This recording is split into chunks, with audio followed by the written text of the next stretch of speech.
Baik, bapak-bapak yang berbahagia, kita mulai ya.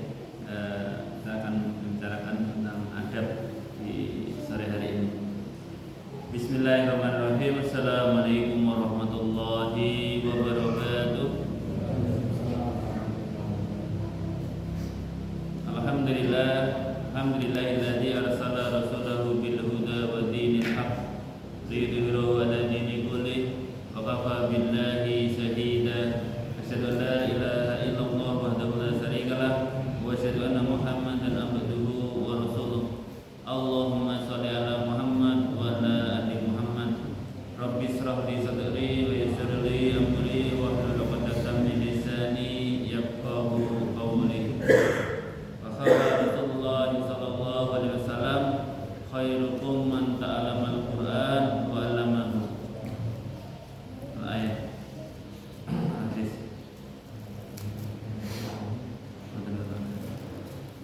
Bapak-bapak, monggo kula panjenengan tansah mengucapkan rasa syukur dumateng sanipun Allah Subhanahu wa taala. Alhamdulillah kita di sore hari ini masih diberikan nikmat, disempatkan hati dan fisik kita ini untuk bersama-sama ya belajar ya, bersama-sama untuk thalabul ilmi.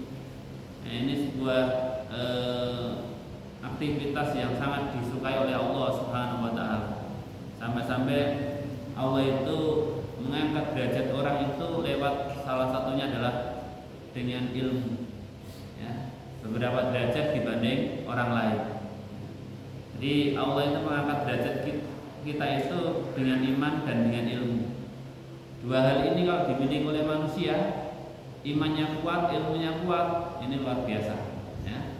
Maka panjenengan bisa melihat para ulama itu meskipun orang nggak kenal sama sekali, tapi sekarang masih mengelolokkan ulama. Ya. Imam Syafi'i dan sebagainya. Ya. Itu masih disebut-sebut, bahkan setiap membaca hadisnya didoakan ya. Misalnya Abu Hurairah radhiyallahu anhu dan sebagainya seperti itu ya.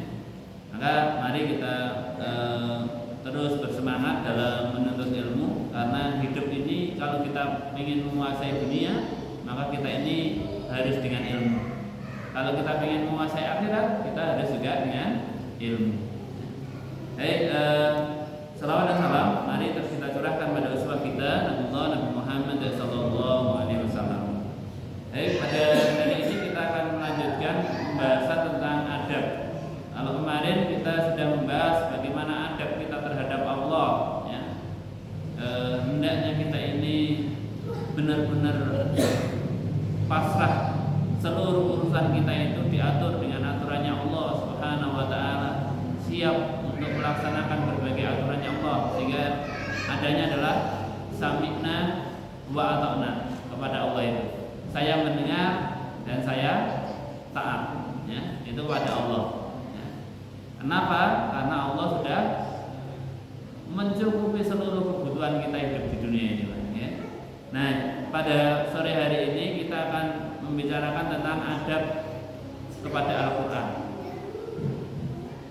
Mengapa Bapak-bapak kita harus punya adab terhadap Al-Quran?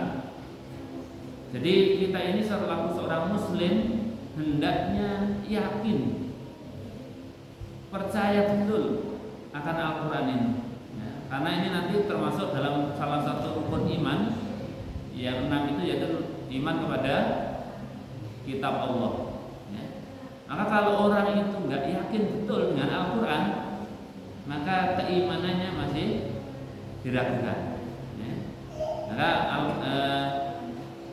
monggo kita semuanya percaya betul terhadap kesucian Al-Quran, bahkan kepada kemuliaannya, keutamaannya ya, keutamaan Al-Quran dibandingkan dengan kitab-kitab yang lain. Bayangkan Pak, kitab sebesar itu 30 juz itu bisa dihafal tanpa ada kesalahan, itu tidak ada lain kecuali Al-Quran. Kitab yang lain meskipun tipis kecil itu nggak bisa dihafal dengan baik ya. Itu mukjizat dari Allah. Dan ketika kita ini hati kita itu sedang sakit, entah sedih dan sebagainya, tapi ketika kita mendengarkan ayat Al-Quran, itu insya Allah akan terobati, karena memang Al-Quran adalah salah satunya sebagai obat. Jadi Al-Quran ini mukjizatnya Nabi. Maka siapa yang dekat dengan Al-Quran, insya Allah akan dimuliakan. Bahkan para ulama itu menyampaikan kulit saja yang dijual kemarin berapa Pak? 20.000 kulit kambing. Tapi ketika ditulis ayat-ayat Al-Quran bisa ratusan bahkan jutaan. Ya, itu hanya kulit. Nah, keutamaan Al-Quran luar biasa kalau kita nanti memahami bahwa Al-Quran itu benar-benar kalam dari Allah, bukan perkataan Muhammad seperti yang ini lagi viral dan dari Mundi Zaitun. Al-Quran katanya perkataan Muhammad ya, dan sebagainya. Itu ya benar ya. Jadi Al-Quran ini benar-benar datangnya dari Allah Subhanahu wa Ta'ala. Dan Al-Quran ini tidak mengandung kebatilan, dan baik dari depan maupun belakang, artinya tidak ada kesalahan sama sekali di Al-Quran ya. Dan siapa yang berkata dengan Al-Quran, pasti perkataannya benar. Siapa yang berhukum dengan hukum Al-Quran, pasti hukumnya itu adil. Bahkan tidak cuma adil Pak, di atasnya adil itu ihsan ya, gitu. Terus ahli Al-Quran itu disebut keluarganya Allah dan orang terkhususannya ya, sehingga maaf orang-orang yang hafid satekoi atau santri itu sudah hafid nah itu bisa memberikan mahkota di surga nanti kepada kerabatnya, kepada orang tuanya dan sebagainya. Nah, orang yang berpegang teguh kepada Al-Quran pasti akan selamat Pak. Jadi kalau kita ini berpegang teguh pada Al-Quran, aku siap menjalankan, bismillah menjalankan Al-Quran, insya Allah akan selamat dan beruntung hidup di dunia ini ya. Sedangkan orang yang berpaling pasti binasa dan rugi, bangkrut, celaka, itu pasti. Nah, keimanan seorang muslim kepada keagungan Al-Quran, kesuciannya, kemuliaannya itu akan semakin bertambah mungkin nanti dengan memahami hadis-hadis tentang Al-Quran. Salah satunya adalah khairukum man ta'allama Al-Quran wa 'allamahu. Sebaik-baik kalian adalah orang yang belajar Al-Quran dan mengajarkannya. Sehingga kayak adik-adik TPA itu terbaik Pak. Jadi kita ini hendaknya ada upaya untuk belajar Al-Quran. Kalau kita ingin menjadi orang yang terbaik ya, belajar Al-Quran dan mau mengajarkannya. Jadi kita belajar ya, mohon maaf misalnya saya membacakan pada subuh itu dalam rangka saya itu belajar ya, belajar. Karena kalau tidak di sini kemungkinan nggak rutin. Di rumah itu ketika mau membaca itu sudah mau membaca, kadang anak nangis ya udah nggak jadi ya. Dan rangka untuk belajar ya. Jadi mohon maaf kalau mungkin banyak yang terganggu dengan yang saya lakukan ya. Tapi tidak bermaksud mengganggu ya. Saya ingin paling tidak yang kita dengarkan pertama di pagi hari itu adalah ayat Al-Quran. Jadi khairukum man ta'allama Al-Quran wa 'allamahu. Maka ini menjadi semangat buat diri kita. Kita dekat dengan Al-Quran. Yang selanjutnya adalah Iqra'ul Quran fa innahu ya'ti yaumal qiyamati safi'an li askabi. Bacalah Al-Quran karena pada hari kiamat nanti ia akan datang sebagai pemberi syafaat kepada pembacanya. Di Al-Quran nanti akan menjadi syafaat berarti Al-Quran kayak makhluk ya. Tapi di hadisnya seperti itu, menjadi penolong buat diri kita ya, ketika kita ini sering membaca, insya Allah kita sering membaca dan mengamalkan, insya Allah kita akan ditolong di hari kiamat nanti. Yang saat itu kita itu sangat membutuhkan pertolongan, karena amal juga sudah nggak ada, nggak bisa kesempatan amal, bisanya cuma menunggu keputusan Allah. Antara dosa dengan kesalahan kita itu banyak mana ya. Nah, sehingga ketika ini ada yang siap menolong, itu luar biasa ya. Di hadis lain adalah ahlul Quran ahlullahi wa qasatuhu. Ahli Al-Quran adalah keluarga Allah dan orang yang pilihan Allah. Jadi kalau kita ini dianggap keluarganya, maaf, bukan presiden aja lah, wali kota Solo itu kadang-kadang sudah bangga tuh. Aku keluarganya ini loh. Nah itu sudah bangga. Ini keluarganya Allah. Tapi bukan yang bis jalan itu, keluarga Allah itu. Enggak ya. Beda. Ini keluarga Allah. Maka kalau Allah sudah menganggap diri kita ini sebagai keluarganya, insya Allah Pak, kita itu akan dijaga betul oleh Allah. Hidup kita akan dijaga betul oleh Allah ya. Sehingga ada hadis itu, jagalah Allah, niscaya kamu akan dijaga oleh Allah. Jagalah Allah, niscaya Allah akan menjagamu ya. Hadis lain yang agak panjang. Bismillahirrahmanirrahim. Innal quluba tasda'u kama yasda'u qalbi. Faqil ya Rasulullah wa ma jila'uha. Faqala tilawatil Qur'an wa dzikrul maut. Sesungguhnya hati itu sesungguhnya hati itu bisa berkarat seperti halnya besi. Beliau kemudian ditanya, ya Rasulullah, lalu bagaimana cara membersihkannya? Beliau menjawab, membaca Al-Quran dan ingat mati. Jadi maaf Bapak-bapak, menurut hadis ini, orang yang tidak mau membaca Al-Quran atau minimal nggak mau mendengarkan Al-Quran, itu hatinya bisa berkarat. Bisa berkarat. Nah, bagaimana membersihkannya? Yaitu ya dengan membaca Al-Quran. Minimal mendengarkan, ya, mendengarkan Al-Quran. Dan dzikrul maut, ingat kematian ya. Ingat sesuatu yang memutus kenikmatan dunia, yaitu mati. Nah, itu mengapa Al-Quran itu, terhadap Al-Quran kita perlu ada adab ya. Itu alasannya itu ya. Jadi kenapa kita ini terhadap Al-Quran perlu ada adab. Dalam satu riwayat ya, suatu ketika beliau itu pernah didatangi oleh salah seorang musuh beliau yang paling keras ya, paling kejam.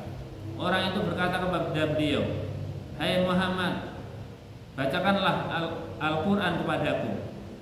Beliau kemudian membaca firman Allah, A'udzubillahi minasyaitonirrajim, yaitu surat An-Nahl surat ke-16 ayat 90.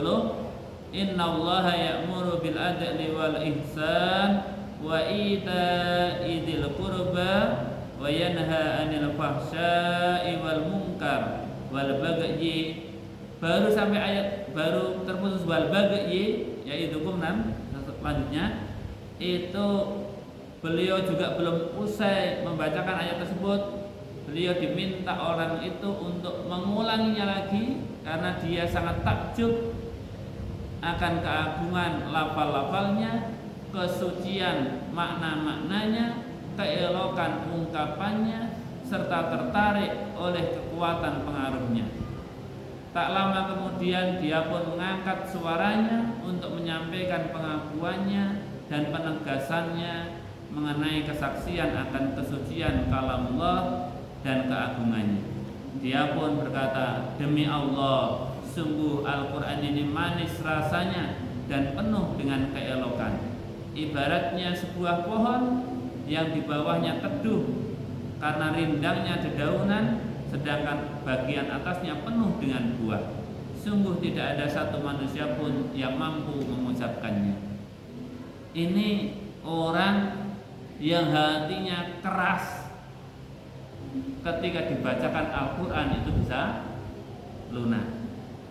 Maka saya itu Pak, kebetulan ada mengurusi sebuah TK kecil ini. Itu anak-anak yang malas masuk kelas atau masih nangis-nangis itu, saya minta ustadzahnya bacakan aja Al-Quran. Alhamdulillah, biasanya TK itu kan ditunggui orang tuanya, bahkan berhari-hari ya. Nah itu dalam 2 hari itu sudah nggak ada lagi orang tua yang nungguin. Ya. Artinya benar-benar luar biasa Al-Quran ini. Jadi bapak-bapak, maaf ketika mungkin kita itu mendidik anak-anak kita kok ngeyel, banyak bacakan ayat Al-Quran dulu aja. Ya. Banyak bacakan ayat Al-Quran. Nah kalau kita belum bisa baca gimana? Ya hafalan jenengan itu. Ya namanya membaca itu tidak harus membaca bukunya itu enggak, ya kitabnya itu enggak, ya bacakan aja ayat-ayat Al-Quran yang kita hafal. Insya Allah anak-anak kita itu akan sedikit demi sedikit akan hatinya itu akan menjadi lunak. Ya. Kerasnya kayak apa itu bisa lunak. Ya, itu. Nah, dengan riwayat itu hendaknya kita ini mengagungkan Al-Quran, ya. Ya, salah satunya adalah kita ini dalam memperlakukan Al-Quran ada adab-adabnya. Nah, adabnya apa? Yang pertama adalah ketika membaca Al-Quran itu hendaknya dalam kondisi suci. Ya. Ya, hendaknya kita berwudu lebih dahulu. Ya. Berwudu lebih dahulu. Jadi membaca Al-Quran dalam kondisi yang baik, sesempurna mungkin, nah, seperti keadaan wudu atau bersuci, menghadap kiblat, serta duduk dengan penuh tata krama dan tenang. Nah, jadi gak sampai naik diri. Jadi duduk dengan baik, tenang, baca. Ya. Usahakan bersuci lebih dahulu. Itu salah satu adabnya. Nah kalau memungkinkan, ya, menghadap ke arah kiblat. Tapi kalau muter gini, ya kan mungkin ada yang nggak apa-apa. Jadi halaqah itu ya nggak harus ke arah kiblat. Misalnya kita berhalaqah Al-Quran, baca Al-Quran muter gantian satu ayat, ya nggak harus. Sek tak muter sek, gitu. Oke, nggak. Jadi kalau kita sendiri dan memungkinkan untuk itu. Ya. Yang kedua adalah membaca dengan tartil, tidak cepat-cepat, serta tidak menamatkan keseluruhannya dalam waktu kurang dari 3 hari. Sudah ada Pak yang baca Al-Quran khatam dalam 3 hari? Luar biasa nih. Pak Ridho.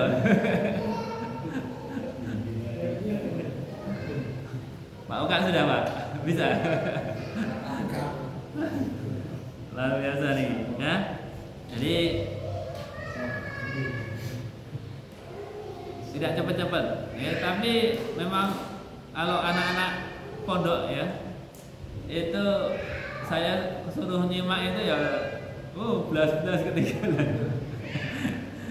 cepat Pak ya, tapi seringnya ya kalau namatkan satu, kalau tasmi itu ya kurang dari 3 hari ya tadi. Gimana nih Pak maksudnya? Kalau tasmi 30 juz itu kan cuma 1 hari lebih sedikit, 2 hari aja nggak nyampe. Beda gitu dalam ini, karena itu diujikan. Ya.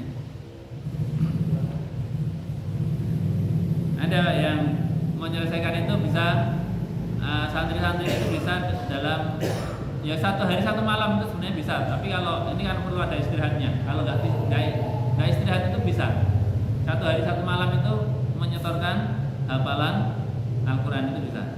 Tapi biasanya ada istirahat, nanti dilanjutkan di sore harinya. Itu untuk penutupan.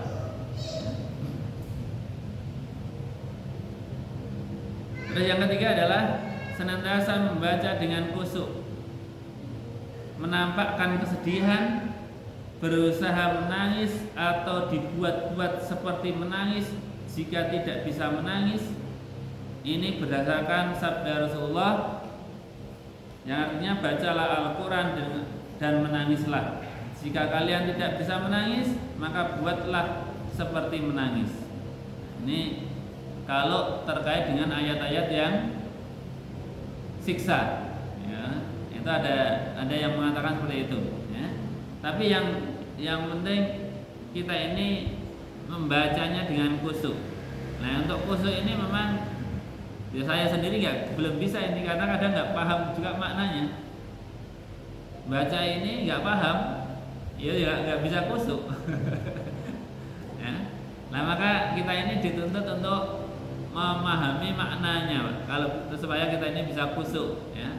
Seperti sholat pun kalau kita nggak paham maknanya, ya sulit khusyuk.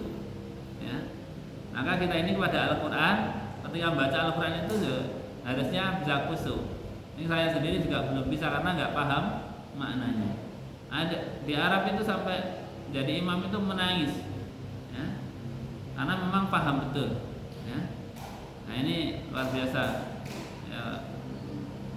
Ya Ustaz Ridha, Ustaz Eko yang sudah punya hafalan banyak ya, bisa gini paham. Ya. Saya ini yang masih belum bisa ya, membaca Al-Quran sampai bisa menangis dan sebagainya itu sulit ya. Karena kalau nggak paham ya. Yang keempat adalah memperindah suara ketika membacanya ya. Memperindah ya, tidak harus seperti yang membaca pakai qiraah. Nah itu nggak harus seperti itu Pak, tapi ya sebaik-baik suara kita ya. Suara saya dibandingkan Qori ya 180 derajat seperti itu ya, sebagus-bagus suara kita ya, itu aja. Karena memang perintahnya Rasul, hiasilah Al-Quran dengan suara kalian. Ini ya, Ustaz Ridho ini kan suaranya bagus gitu. Nah itu sehingga cocok jadi imam ya. Ustaz Yusuf itu kan suaranya bagus ya. Maka cocok jadi imam. Orang dibacakan panjang itu enak didengarkan. Saya baca panjang ya sudah nggak bisa, dan juga nggak bisa panjang karena nggak punya hafalan panjang ya. Jadi memperindah suara. Yang kelima Bapak-bapak adalah membacanya dengan suara lembut dan tersembunyi jika dia khawatir akan muncul sifat riya, sum'ah, atau mengganggu orang yang sedang sholat. Jadi membaca Al-Quran ketika di masjid ada yang sholat, itu hendaknya suaranya direndahkan ya, suaranya direndahkan. Sehingga mohon maaf ya, ketika suara Al-Quran keluarkan lewat sound itu ya mungkin ada yang terganggu juga. Ada ulama itu yang menyampaikan ketika waktu-waktu sholat tahajud itu ya hendaknya biar orang itu khusyuk sholatnya. Kalau anda terganggu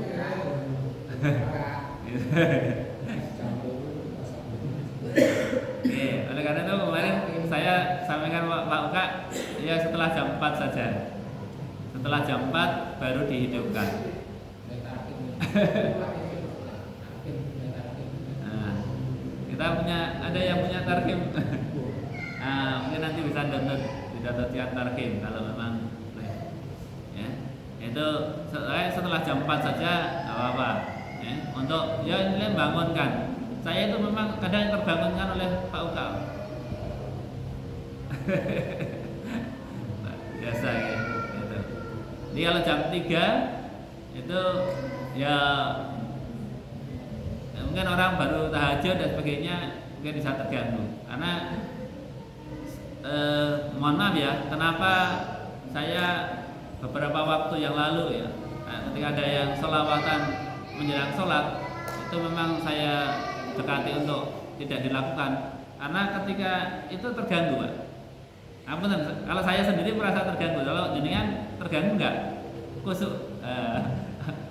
Kadang kita baca sampai mana kadang lah kesulitan. Nah itu ya memang baiknya ketika kita itu baca Al-Quran ketika ada orang sholat itu suaranya direndahkan.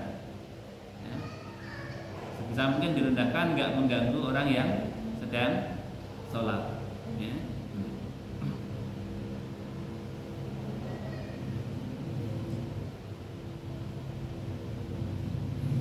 Dalam satu hadis Rasul bersabda, orang yang membaca Al-Quran dengan keras seperti orang yang bersedekah dengan terang-terangan.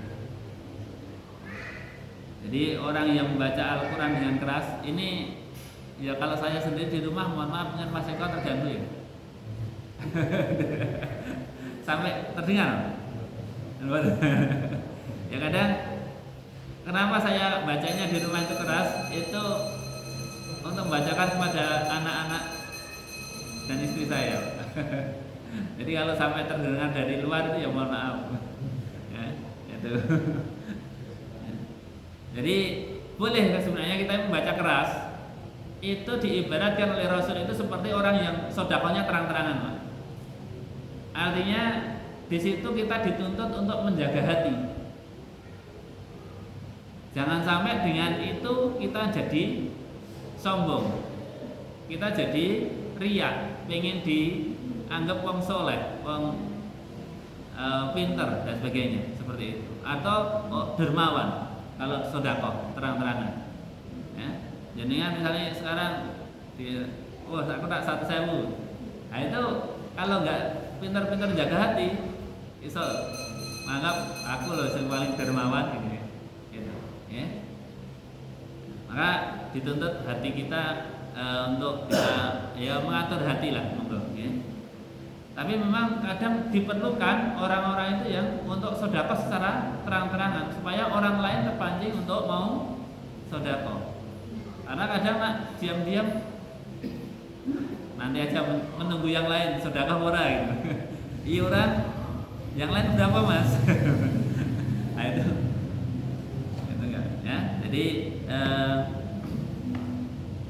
boleh sebenarnya membaca Al-Quran keras itu boleh. Itu diartikan seperti orang sedekah terang-terangan. Ya, berarti harus mau menjaga.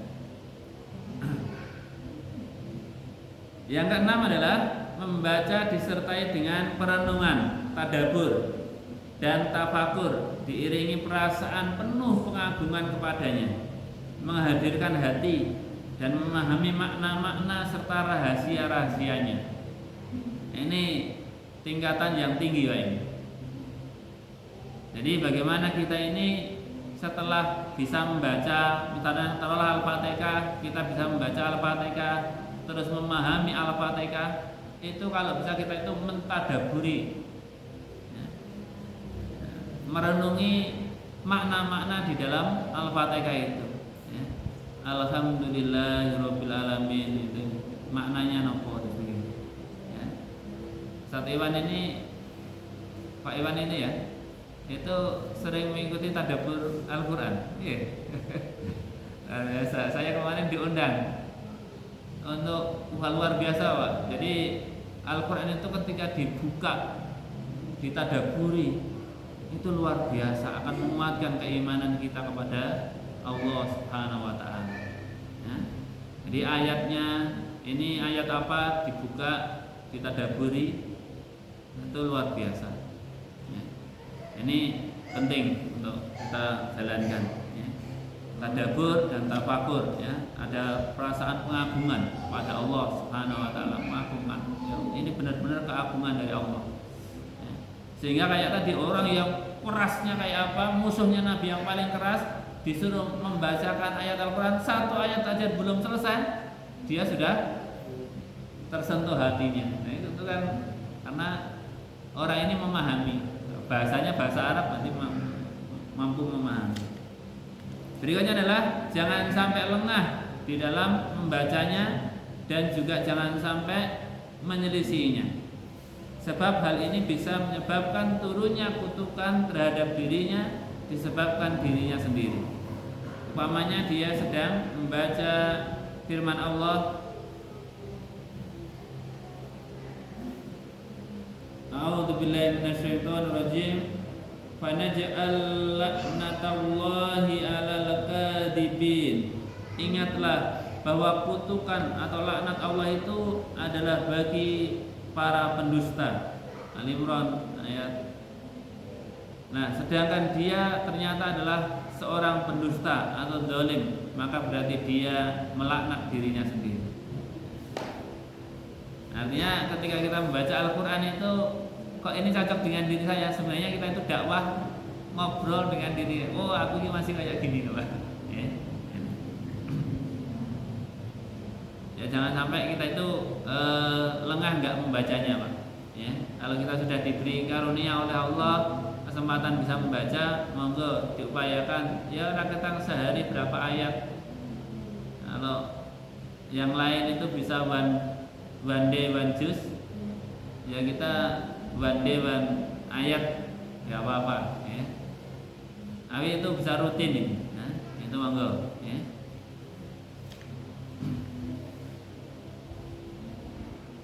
Ya, artinya nanti ketika kita ini sudah membaca ayat-ayat Allah, itu monggo kita benar-benar mengimani, meyakini kebenarannya itu dan menjalankannya adalah kehidupan.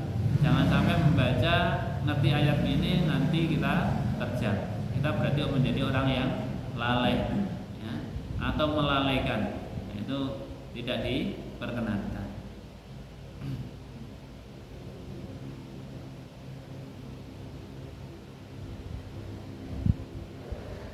Ayat Al-Quran tadi, riwayat berikut ini akan menjelaskan sejauh mana kesalahan orang-orang yang berpaling dari kitab Allah, yang lalai darinya, serta lebih memilih untuk menyibukkan diri dengan selainnya. Diceritakan dalam kitab Taurat bahwa Allah berfirman, tidakkah kamu malu terhadapku? Engkau mendapatkan surat dari sebagian saudara-saudaramu, sedangkan ketika itu engkau sedang berjalan, lalu engkau berhenti untuk duduk karenanya, lalu membaca dan merenunginya huruf demi huruf, sehingga tidak ada satupun yang terlewatkan darimu. Inilah suratku yang aku turunkan kepadamu. Perhatikanlah bagaimana aku telah menerangkan dengan rinci kepadamu mengenai segala perkataan yang ada di dalamnya. Berapa kali aku ulangi perkataan itu di dalamnya agar kamu benar-benar merenungkannya dengan sepenuhnya. Namun ternyata kemudian engkau berpaling darinya, sehingga engkau anggap lebih sepele daripada sebagian dari saudara-saudaramu itu. Wahai hambaku, sebagian dari saudara-saudaramu itu duduk menghadapmu, lalu engkau sambut dia dengan penuh wajahmu, atau engkau maaf, dan engkau dengarkan baik-baik setiap perkataannya dengan penuh hatimu. Jika ada orang lain yang berbicara atau jika ada seseorang yang mengganggumu dari mendengarkan pembicaraannya, maka engkau beri isyarat kepadanya agar menahan diri. Nah, sekarang ini aku sedang berhadapan denganmu dan sedang berbicara denganmu, namun ternyata engkau justru berpaling dariku dengan sepenuh hatimu. Apakah kamu menjadikanku lebih remeh dari sebagian saudara-saudaramu itu? Ya, intinya ini Pak. Jadi ada orang itu yang mendengarkan selain Al-Quran itu khusyuk, bukan main. Bahkan ketika ada orang ramai sedikit aja suruh diam, tapi ketika mendengarkan Al-Quran nggak serius ya. Padahal kita ini ketika ada orang yang membacakan Al-Quran, kita ini disuruh diam dan memperhatikan. Nah, ini yang perlu kita koreksi bersama Pak. Jadi kita ini seringan di acara-acara kematian dibacakan Al-Quran ini. Tapi apa yang terjadi? Siapa itu yang mendengarkan? Ya, itu yang menjadi koreksi buat diri kita. Ya. Siapa yang mendengarkan? Ya. Kadang udah ngobrol dewe-dewe gitu ya. Nah ini ya. Sebenarnya mendengarkan Pak, mendengarkan saja. Kita ini paham atau enggak, itu sudah dapat pahala luar biasa dari Allah. Tapi yang terjadi, ya, saya bukannya loh Pak, enggak. Oh berarti apa enggak usah enggak boleh bacakan Al-Quran di. Nah itu nanti hukumnya lain. Ustaz Ridho yang lebih tahu itu. Ya, kalau saya ya memahami dibandingkan di setel yang lain ya lebih baik setel Al-Quran gitu. Ya, agar lebih menenangkan. Terus yang kedelapan adalah berusaha agar menyandang sifat-sifat sebagai ahli Quran yang merupakan keluarga Allah dan orang-orang pilihannya, serta berkarakter dengan karakter Al-Quran. Nah ini ya, sehingga Bunda Aisyah radhiyallahu anhu itu ketika ditanya bagaimana akhlak Rasulullah itu Al-Quran yang berjalan. Jadi harapannya apa? Kita ini memiliki akhlak sesuai dengan apa yang dituntunkan oleh Al-Quran. Ya. Jadi monggo sekedik demi sekedik, sedikit demi sedikit kita ini merubah akhlak kita yang menyesuaikan dengan Al-Quran. Insya Allah dengan seperti itu berarti kita itu mengagungkan Al-Quran, mengamalkan Al-Quran. Yaitu bapak-bapak kaitannya dengan adab terhadap Al-Quran menurut kitab Minhajul Muslimin ini. Ya semoga dengan mempelajari adab ini kita bisa menerapkannya ya, dalam kehidupan kita ketika kita itu dekat dengan Al-Quran ya. Meskipun maaf yang namanya Al-Quran itu bukan semata-mata kitab mushafnya itu ya. Ada yang menyampaikan itu Al-Quran itu adalah ya bacaannya itu Al-Quran. Kalau ini cuma sekedar mushaf, tapi kita harus memperlakukan kitabnya itu dengan baik. Jangan seperti ya yang lagi viral kan katanya diinjak-injak aja boleh. Ini kan bukan Al-Quran, ini hanya mushafnya saja. Nah, itu ya. Kita perlu mengagungkan itu karena ketika kita Al-Quran itu yang disuarakan ini cuma mushaf, kita nggak ada mushaf juga kita nggak bisa baca Al-Quran dengan baik ya. Maka kita harus memperlakukan, maka naruh pun itu harapannya juga di ini. Nah ini yang perlu kita koreksi dari kita selaku umat Islam, itu kita ini kadang nggak bangga dengan Al-Quran.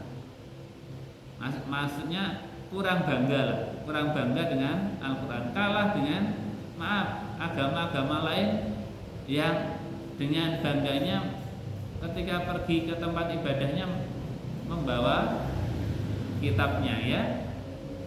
Orang Islam yang ketika pengajian ngasih kitab Al-Quran itu bisa dihitung, ya. Nah, itu. Jadi ini yang perlu jadi koreksi ya buat diri kita. Artinya monggo kita semuanya bangga terhadap Al-Quran, mengagungkan Al-Quran. Salah satunya adalah kita ini berusaha untuk menerapkan adab-adab terhadap Al-Quran dengan baik, sehingga harapannya kita itu nanti menjadi orang yang ahli Al-Quran, ya. Ternyata kalau saya pernah berbincang dengan salah satu ustadz, menjadi ahli Quran itu tidak harus hafal Al-Quran, Pak. Jenengan misalnya sedekah atau berinfak kepada TPA, guru-guru TPA, atau rumah-rumah Quran atau pondok yang di situ dihafal Al-Quran, ya, atau jenengan itu di rumah, yuk Pak anak-anak kon TPA angel, kon belajarin di rumahku, itu ternyata bisa juga nanti dianggap menjadi ahlul Quran. Artinya orang yang punya andil terhadap tersebarkannya Al-Quran, dipelajarinya Al-Quran, dengan memudahkan orang untuk mempelajari Al-Quran, itu bisa juga disebut ahlul Quran, ya. Jadi jangan pesimis, kita belum hafal, itu nanti nggak bisa mendapatkan ahlul Quran, ya. Sehingga monggo kita semuanya memiliki andil, ya, untuk bisa menjadi ahlul Quran. Kalau diri kita belum bisa, ya anak-anak kita dorong untuk menghafal Al-Quran. Dan nggak usah khawatir, Pak, kalau anak saya nanti menghafal Al-Quran terus nanti pekerjaannya apa? Kalau anak saya disibukkan dengan membaca Al-Quran, nanti dunianya seperti apa? Nggak usah khawatir. Dunia anak-anak kita nanti sudah tertuliskan dalam kitab Lauh Mahfuz, ya. Sudah dituliskan sebelum anak kita itu lahir, nggak usah khawatir, ya. Kalau anak kita itu dekat dengan Al-Quran, keimanannya kuat, insya Allah nanti akan bisa mampu membawa diri.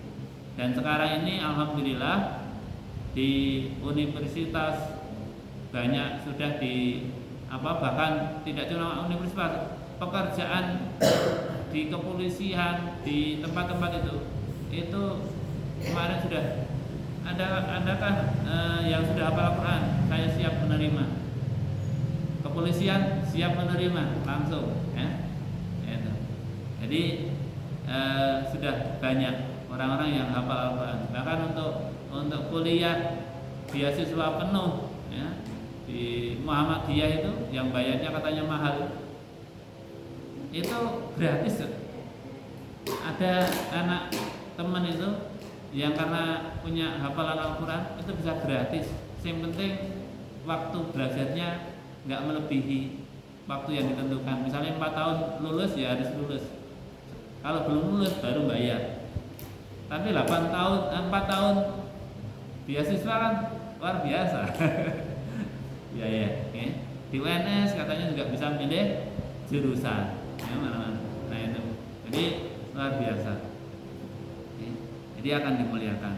Nah, oleh karena itu monggo, ya, anak-anaknya didekatkan dengan Al-Quran. Ya minimal anak kita itu bisa membaca Al-Quran, ya. Hafalan ya rakatan sekedik, ya, dikuatkan.